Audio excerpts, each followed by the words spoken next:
एक शहर में एक आदमी रहता था। वह बहुत ही लालची था। उसने सुन रखा था कि अगर संतों और साधुओं की सेवा करे तो बहुत ज्यादा धन प्राप्त होता है। यह सोचकर उसने साधु संतों की सेवा करनी प्रारंभ कर दी। एक बार उसके घर बड़े ही चमत्कारी संत आए। उन्होंने उसकी सेवा से प्रसन्न होकर उसे 4 दिए दिए और कहा, इनमें से एक दिया जला लेना और पूरब दिशा की ओर चले जाना। जहाँ यह दिया बुझ जाए वहाँ की जमीन को खोद लेना, वहाँ तुम्हें काफी धन मिल जाएगा।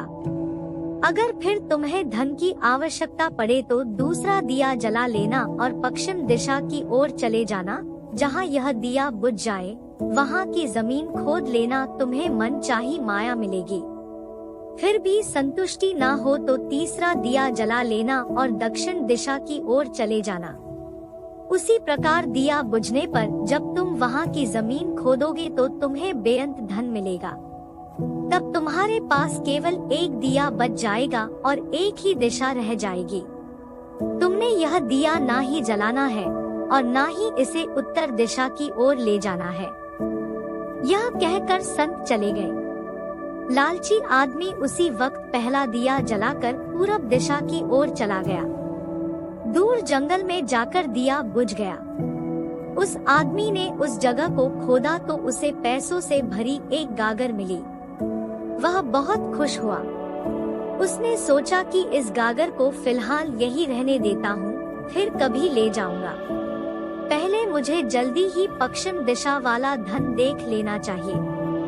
यह सोचकर उसने दूसरे दिन दूसरा दिया जलाया और पश्चिम दिशा की ओर चल पड़ा। दूर एक उजाड़ स्थान में जाकर दिया बुझ गया। वहाँ उस आदमी ने जब जमीन खोदी तो उसे सोने की मोहरों से भरा एक घड़ा मिला। उसने घड़े को भी यही सोचकर वही रहने दिया कि पहले दक्षिण दिशा में जाकर देख लेना चाहिए। जल्दी से जल्दी ज्यादा से ज्यादा धन प्राप्त करने के लिए वह बेचैन हो गया। अगले दिन वह दक्षिण दिशा की ओर चल पड़ा। दिया एक मैदान में जाकर बुझ गया। उसने वहाँ की जमीन खोदी तो उसे हीरे मोतियों से भरी 2 पेटियां मिली। वह आदमी अब बहुत खुश था। तब वह सोचने लगा, अगर इन तीनों दिशाओं में इतना धन पड़ा है तो चौथी दिशा में इनसे भी ज्यादा धन होगा। फिर उसके मन में ख्याल आया कि संत ने उसे चौथी दिशा की ओर जाने के लिए मना किया है। दूसरे ही पल उसके मन ने कहा, हो सकता है उत्तर दिशा की दौलत संत अपने लिए रखना चाहते हो। मुझे जल्दी से जल्दी उस पर भी कब्जा कर लेना चाहिए। ज्यादा से ज्यादा धन प्राप्त करने की लालच ने उसे संतों के वचनों को दोबारा सोचने ही नहीं दिया। अगले दिन उसने चौथा दिया जलाया और जल्दी जल्दी उत्तर दिशा की ओर चल पड़ा। दूर आगे एक महल के पास जाकर दिया बुझ गया। महल का दरवाजा बंद था। उसने दरवाजे को धकेला तो दरवाजा खुल गया। वह बहुत खुश हुआ। उसने मन ही मन में सोचा कि यह महल उसके लिए ही है। वह अब तीनों दिशाओं की दौलत को भी यही ले आकर रखेगा और ऐश करेगा। वह आदमी महल के एक एक कमरे में गया। कोई कमरा हीरे मोतियों से भरा हुआ था। किसी कमरे में आदमी चक्की चला रहा है। लालची आदमी ने बूढ़े से कहा कि तू यहाँ कैसे पहुँचा?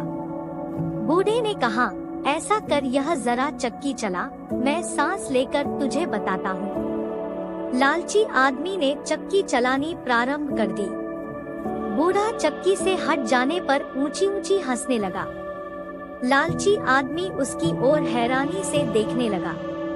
वह चक्की बंद ही करने लगा था कि बूढ़े ने खबरदार करते हुए कहा, ना ना चक्की चलानी बंद ना कर। फिर बूढ़े ने कहा, यह महल अब तेरा है, परंतु यह उतनी देर तक खड़ा रहेगा जितनी देर तक तू चक्की चलाता रहेगा। अगर चक्की चलनी बंद हो गई तो महल गिर जाएगा और तू भी इसके नीचे दब कर मर जाएगा। कुछ समय रुककर बूढ़ा फिर कहने लगा, मैंने भी तेरी ही तरह लालच करके संतों की बात नहीं मानी थी और मेरी सारी जवानी इस चक्की को चलाते हुए बीत गई।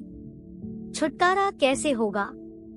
बूढ़े ने कहा, जब तक मेरे और तेरे जैसा कोई आदमी लालच में अंधा होकर यहाँ नहीं आएगा, तब तक तू इस चक्की से छुटकारा नहीं पा सकेगा। तब उस लालची आदमी ने बूढ़े से आखिरी सवाल पूछा, तू अब बाहर जाकर क्या करेगा? बूढ़े ने कहा, मैं सब लोगों से ऊंची ऊंची कहूँगा, लालच बुरी बला है।